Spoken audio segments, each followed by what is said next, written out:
Hello, everyone. Welcome back to another episode of the Life by Design podcast. On this week's episode, I talk with money coach and wealth ninja, Kristen Wonch. Kristen specializes in teaching women how to build a relationship with money that turns them on and how to earn more without the hustle. She's learned how to pay off $100,000 of debt in just a few years and has built 2 multi-six-figure businesses from the ground up. In this week's episode, we talk about reinventing yourself, breaking the rules, challenging the status quo, money blocks, your financial story, and much, much more. Enjoy the episode. Kristen Wonch, welcome to the podcast. So good to be here, Blake. Thanks for having me. I am excited to talk money, and we might even get to baby bathwater. For those listening, you would have heard my story about baby bathwater by this stage. And you're actually the first of many of the crew to come on, which still reminiscing, first day back in Australia, about how good a week it was. So we'll see if we get to that, but we're mainly going to talk about money. So before we get started, can you give the guys a 60 to 90 second spiel of who you are and what's got you to where you are today? Yeah, Kristen, great to be here.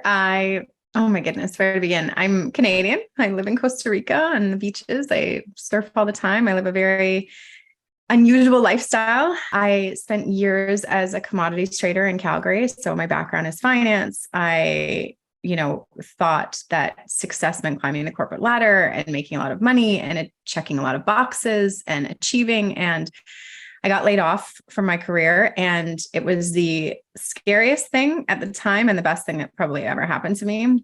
My lifestyle was killing me. Like, it was so toxic. It was, deeply unfulfilling, although on the surface it looked very sexy and glamorous, which I think a lot of people can probably relate to. And after that, I found myself on the shores of New Zealand in, at the time, what I thought was an adventure. And really looking back, it was me kind of running away. I didn't really know how to reinvent my life without doing the same thing over and over.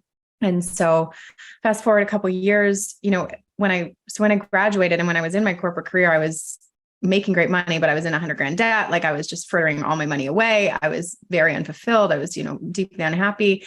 And it was when I moved to New Zealand and I started doing mindset work, like really unpacking like this thing called your brain that has beliefs that are actually driving all of your decisions. And it was probably the first time that somebody had presented that to me, that I was responsible for all the shit that was going wrong in my life. And also all the things that get to go right. Right.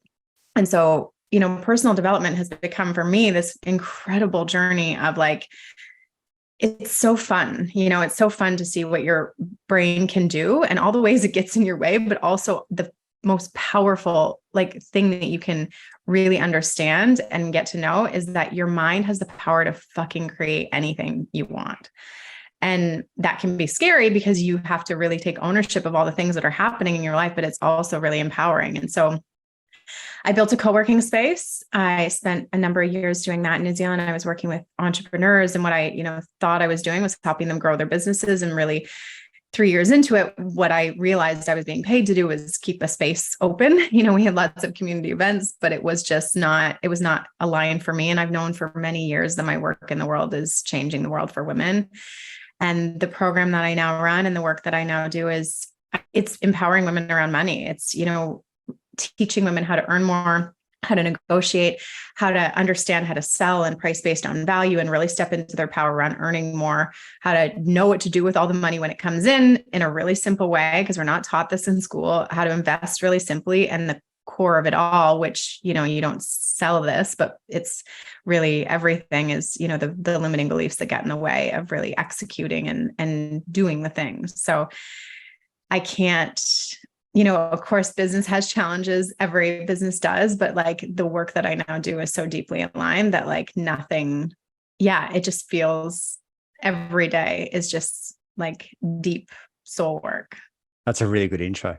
I did How long was that? That was more than 90 seconds, and I'm absolutely fine with that. I did warn you before we started that I had 5 questions down, and generally I go off on a tangent, and we're going off on a tangent straight away because I'm really interested in the process you went through, which is near and dear to my heart, and one that I find really interesting. And that is the conditioning and the programming that has us believe that success in life should look a certain way. And then at some stage, many of us start to ask more questions. And initially, the solutions can be quite challenging. But what do you remember about your experience when it came to climbing the corporate ladder and even shifting out of it? Because there's so much, for many of us, there's so much conditioning program. It's like, I'm ticking the boxes, but nothing, it feels like something's missing or something's not right. What was the kind of inner dialogue, and what happened in that period for you to really break away from what you've been told is the path and success to looking for a different path? Yeah, that's a great question. So for me, from a very young age, I learned to get love through achievement, right? So I did really well in school. I was very smart. I got good grades, and I was praised for being smart and getting good grades. And so that was how I learned to source love. And so that followed me. I mean, I still have that pattern in a way, right? Like there's still a part of me that likes to achieve.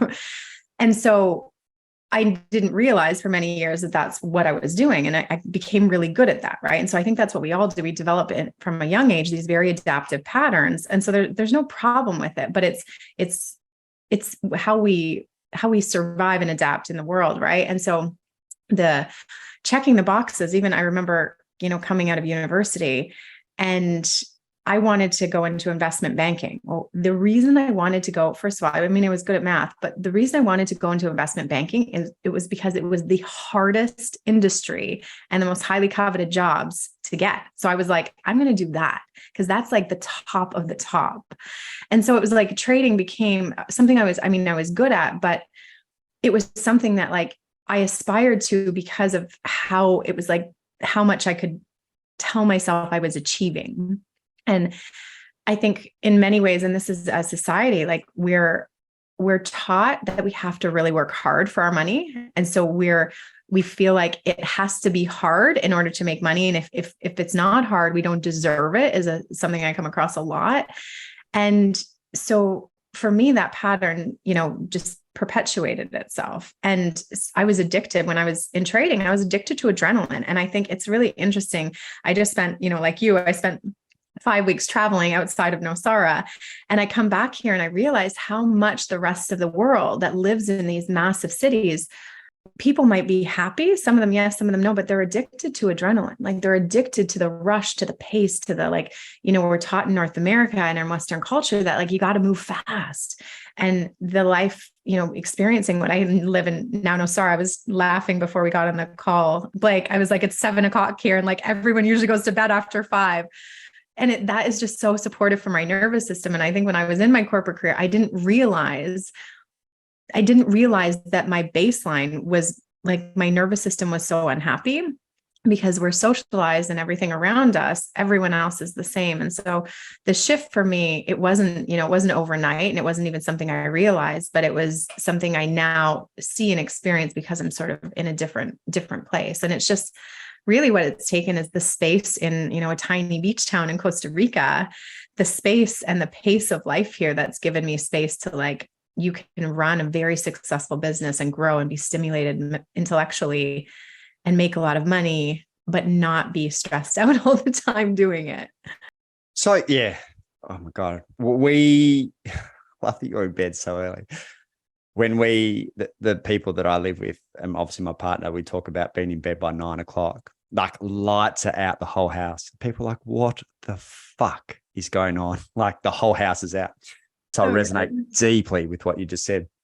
So when it comes to the lifestyle that you obviously live, and from a financial point of view, what have you seen? So without knowing exactly who you talk to in terms of lifestyle or the corporates, what have you seen as some of the biggest challenges for people when it comes to shifting their mindset? Again, as your former corporate self, what are some of the biggest shifts that you see people needing to make when it comes to the way that they're currently doing life? Again, the socialization of like, it has to be adrenaline based. You have to work hard, which even that for some people would be triggering, I assume, until they see light at the end of the tunnel. But what are you seeing as some of the kind of common blocks for people with regard to money specifically? Money and lifestyle.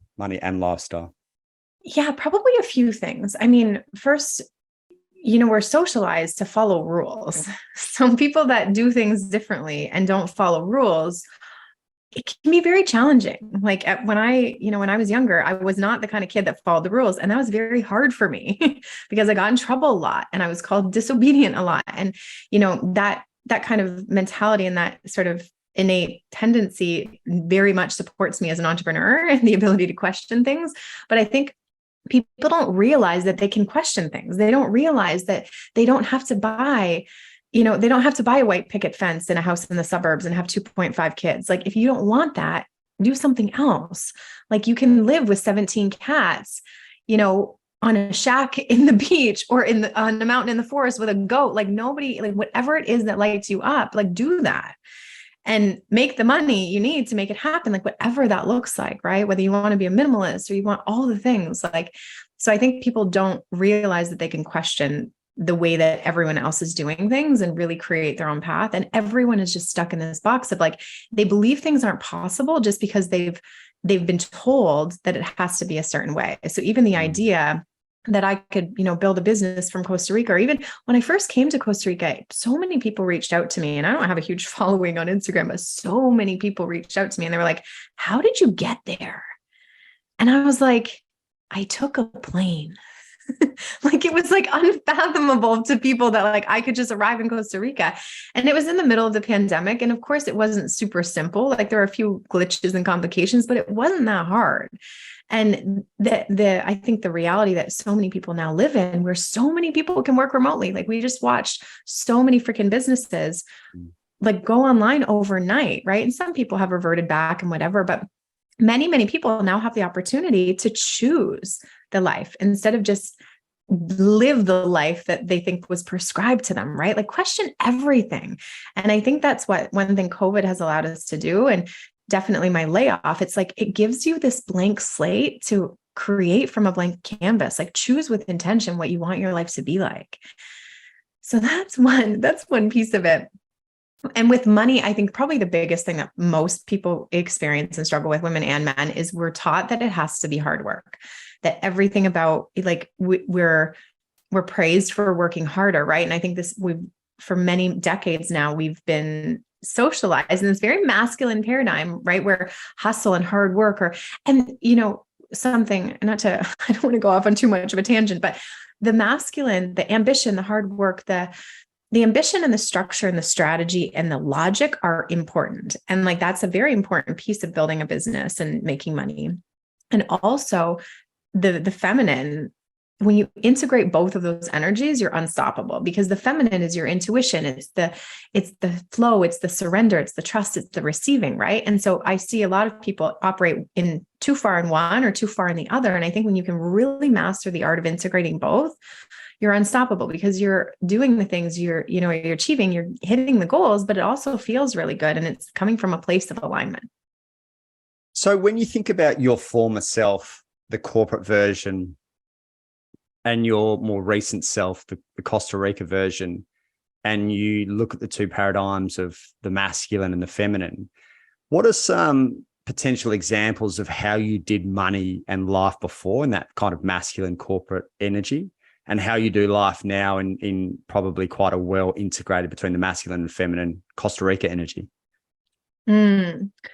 Well, I think I really just want to preface this with, I don't have it nailed, right? Like, my work, this work is such a journey, right? So I don't want to sit here. I don't want anyone listening to be like, she's got it nailed or she's a pro. Like, this is, I think, for all of us, that if you've ever explored personal development, like, the journey never ends, right? And so there's so many times where I notice old patterns come back, where it's hard for me to shift out of. And so for me, just to give you an example, when I was trading, I completely dissociated from my feminine energy, because I was surrounded. I was 95% of the people that worked in my industry were men.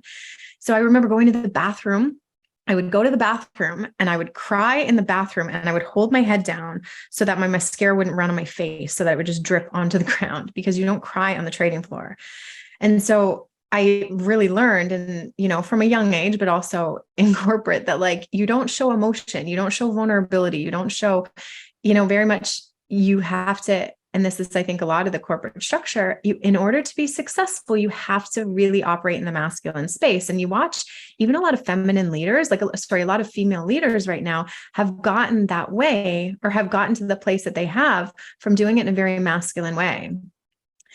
And so my work is always like, it's easier for me to set goals and to be ambitious and to operate in that masculine space. So the work for me is always being in my feminine. So like last night we went to ecstatic dance, and Sarah has a very feminine energy.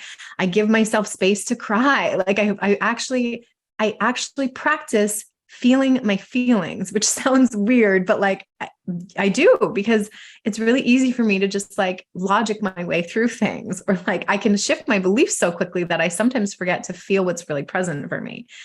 And so that's really like, it is my ongoing process of like noticing every time that comes up and really doing the work. And I don't always get it right, but that's sort of where the difference between, I'm conscious of a lot more of it now than I ever used to be. So one of the things that drew me to you and your work, and it's just kind of been strengthened off what you've said so far, is understanding the human component to money. And through my own experience, and we haven't spoken about this, we spoke about 1,001 other things over baby bathwater, but having been bankrupt 5 years ago, it'd be easy for someone on a really surface level to go, oh, okay, so you spent more money than you earn, or, some kind of surface level thing, without really understanding the human component. But what I find interesting, like all areas, whether it's food and fitness, finances, relationships, is the human component to it. So if someone wanted to understand, potential self-sabotage, potential identity shifts, potential, money mindset blocks that might be impacting them, have you got some examples either from yourself or some clients that might start to stimulate juice for people of like, oh, okay, there's a human component to making money, saving money, holding money, etc.?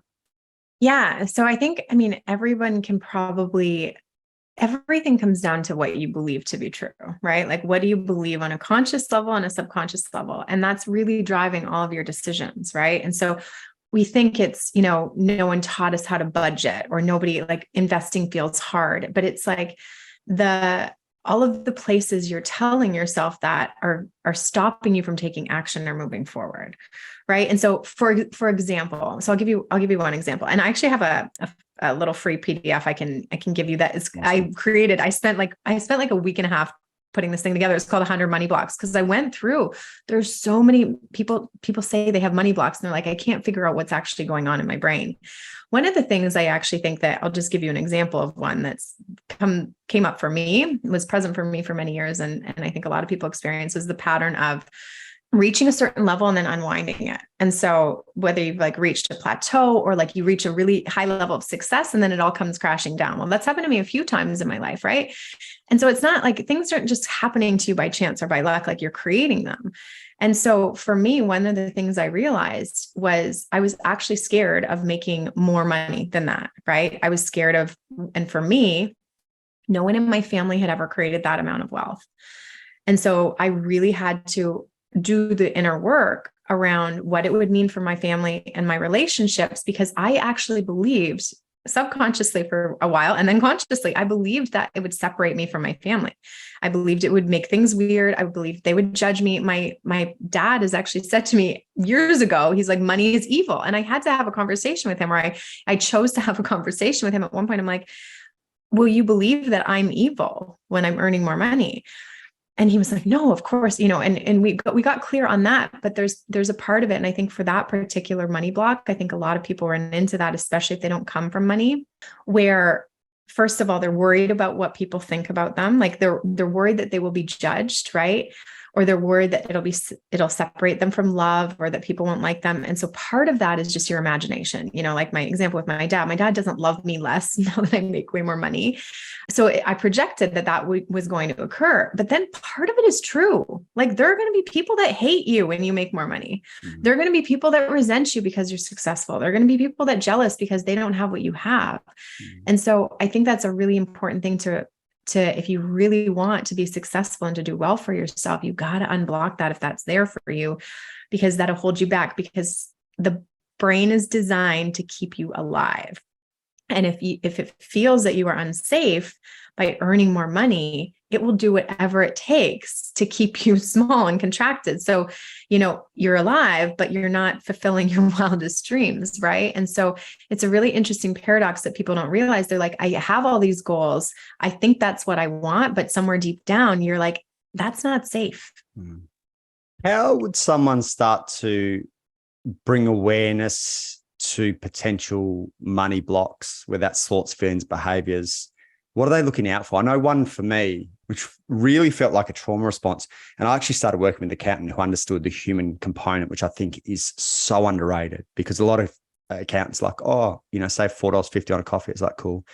Thanks for those amazing insights. But when an accountant really brings in the human component, it's amazing. So an example for me was an old accountant, God bless her cotton socks, would just bring up like this wall, what appeared to be like a wall of money, like, in terms of a PDF. And I noticed myself going into like a trauma response, like a freeze response, where I'd just glaze over. And like it just, I'd freeze, and the rest of the session I'd be gone. Like I'd go into overwhelm, trauma response, tap out, nothing else landed after that. So what type of behaviors, feelings might bring to light insights into people that might have money blocks or money stories? Yeah. So for me, when I started working with my first coach, it changed everything for me. That's why I think there's probably nothing that I believe. And, I know we're both coaches, but like there's nothing that I believe that has changed my life more, or my clients more than coaching, because a coach can see your blind spots, right? It's like trying to see the back of your own head a little bit, right? So you can read books, you can listen to podcasts like this, you can hear examples, and you can ask yourself, is this present for me? And I think that's very valuable and really helpful. But I don't believe that there's anything that's more powerful than coaching. So find yourself a coach, whether it's Mike or me or somebody that you resonate with more. Like, get somebody who can see the things that you're not seeing and call you on your bullshit and is really good at it. But I think some clues that you can always look to, because it's hard to see because we believe. I went to a Tony Robbins event one time, and one of the most powerful things I ever heard from his work. He does so much, but the problem with our beliefs is that we believe them. Right. And so we spend a lot of time believing that these things are actually true. We believe that it's true. It's not possible we could ever earn 7 figures because no one in our family has ever done it. Right. But it's not true. You just have a lot of evidence for it. And so clues that you can use to access some of the beliefs that are deeper down, like there's beliefs you have, right? If you feel scarcity about buying strawberries at the grocery store, you have a little bit of scarcity running from, like, you can afford the strawberries, right? So that might be something you're aware of. But some of the deeper ones, you can use your feelings and your actions to access them, right? So if you have a feeling like what you just experienced, if you have a feeling anytime about anything that doesn't feel good, ask yourself, what am I believing in this moment? Like, what is creating? Because there's something that's creating that feeling, right? So when you just think back, like when you think back to that trauma response, like the panic that you felt in your body, or what was the feeling in your body? Yeah, it was panic and overwhelm. And they're two, I went through this exact exercise. I started it actually before I went bankrupt, when I started to really identify, like the ship had sailed and I saw what was the writing was on the wall. And I studied NLP, I think about 9 months before bankruptcy. And I was like, fuck, I'm deep in it here. And then the next 9 months unfolded. But I really used, exactly as you said, thoughts, feelings, and behaviors as a real foundation for bringing to light my money stories, my money energy, etc. And the list actually still goes. It's at 120 behaviors, thoughts, feelings, etc. around money that didn't necessarily serve me. And as I level up, similar to you, I'm sure new ones kind of come to light. But that overwhelm, that panic, that anxiety, and for some people, anxiety and excitement are very similar in the body, actually, for all of us. So being mindful of what you might deem excitement might actually be anxiety. But yeah, exactly as you said, I just went into overwhelm and panic. And I think, I'd be really interested in what you have to say about this. I think for a lot of people, we did some stuff on money in my mastermind last year. People fucking lost their minds. We've done work on shadow work. We've done sexuality. We've done deep, dark stuff. People lost their minds more on money than shadow work and sexuality, which was fascinating, really interesting. And what I've noticed come up with it, and I'm interested in your perspective on this, is a lot of shame. E.g., I'm 30, I should have my shit sorted, or I'm 30, how can I not have my money sorted? And I really, working with my account when we started, however long ago it was, I literally just had to own it. And I said, look, I know I'm a male in his mid-30s, but I want you as a starting point to imagine I'm a 9-year-old male who's got what we have in Australia called a dollar-mine account, which is literally, you used to put money in a little slot and it gets sent off at school. I want you to imagine when it comes to me and finances that I'm like that. And I think a lot of people have that shame. I'll be interested in your thoughts, both personally and professionally. Like, you should ... And that really leads to shame. So what's your experience with people's relationship with money and the shame and stories that might come with it as well? Yeah, I think everybody does. Like, it's when you, so back to that example, like what was the actual story you were telling yourself in your head? Like, in that moment, what was going through your mind? Like, it's too much. Like, I literally, I remember zoning out and just seeing a wall of numbers and just going into panic and overwhelm. I was just like, it's too much. Like, it's like, I don't know where to start. Do you know what I mean? And this is a really common theme from the conversations that I've had with accountants. They're like, oh, here's 75, fucking pieces around your P&L and change this. And I was like, whoa. I don't care if it takes us 18 months to get my shit sorted. Give me one thing to do. And don't blow out my fucking nervous system because I'm freaking the fuck out. So it was like panic, overwhelm, and anxiety all wrapped into like this one moment. Yeah. But coming from the place of it's too much, I can't figure this out. I forget exactly what you said, but it's too much, I can't figure this out. So of course, from that place, you feel overwhelmed, right? And so I think that's just a really important thing to recognize is, and this is really common for women, especially, like, I'm not good with numbers. I'm not good with money. Like, it's just this black box I'll never figure out. But it's not true. Like, that story that it's too much or you can't figure it out is not true. Because if it does take you 18 months and you have to just do one thing you can figure it out, right? Whatever it takes, in the same way you learn how to ride a bike.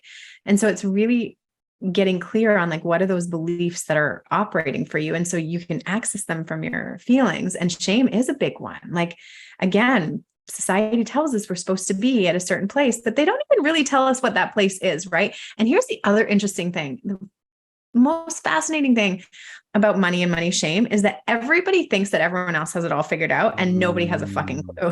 Like, nobody. You wouldn't believe how many smart, switched on people, or like people that appear successful on the surface. And I'll ask them about, their investments, or, or people that, this is a really fascinating one, like crypto bros or traders.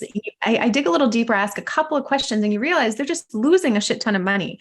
But everybody looks at them like they're making bank, because we don't talk about money, right? It's this big taboo thing. It's like this really uncomfortable, it's who wins by us all feeling shame about money and not talking about it, right? Like, if we were all just transparent, money is just a number. Like debt, the amount you make, the amount you have in your bank account, it's all just numbers.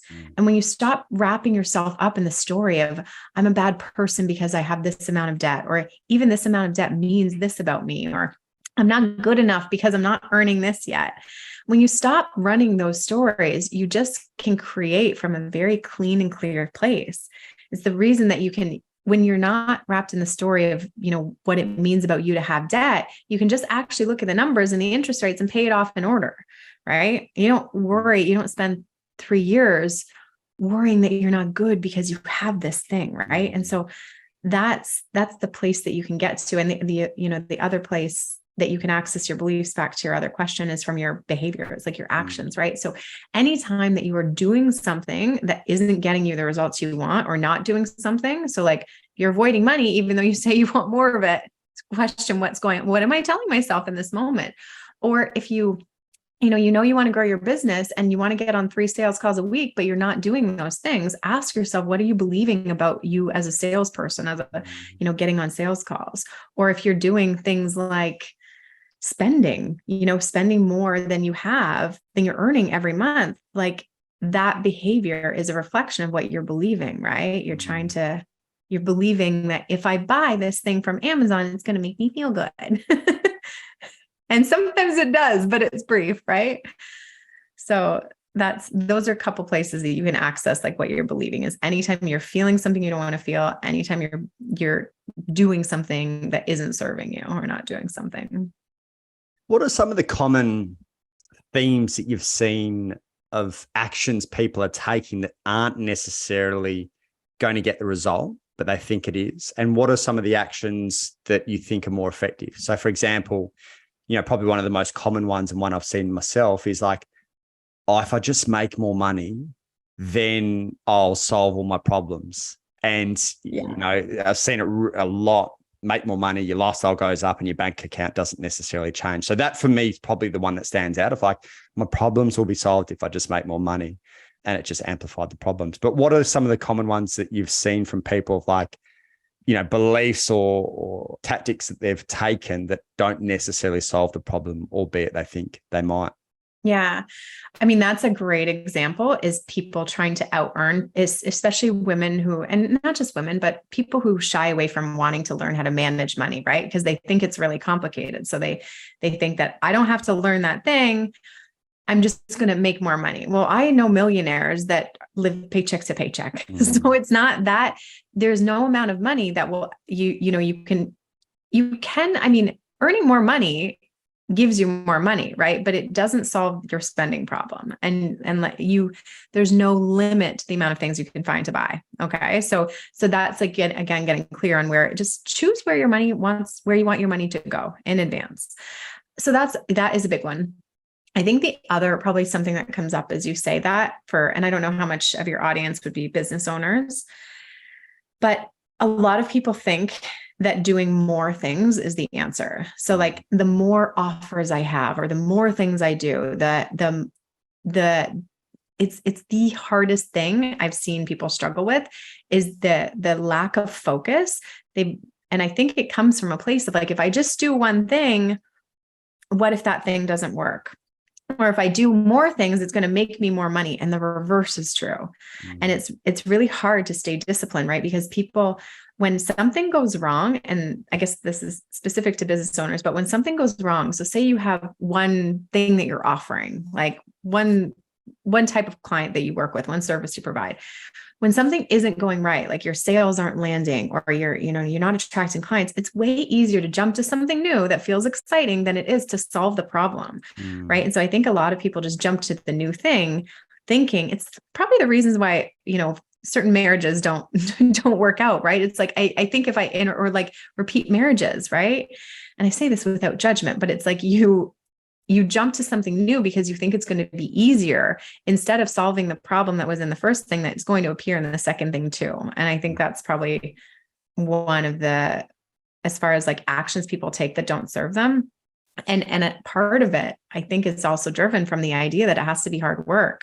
So I've coached clients like legit that have like 12 different offers, like 12 different things that they're doing, and they can't feasibly execute all of that. And they struggle to cut even one because there's part of them that feels really comfortable in the chaos. I'm like, what would it be like if it were actually easy?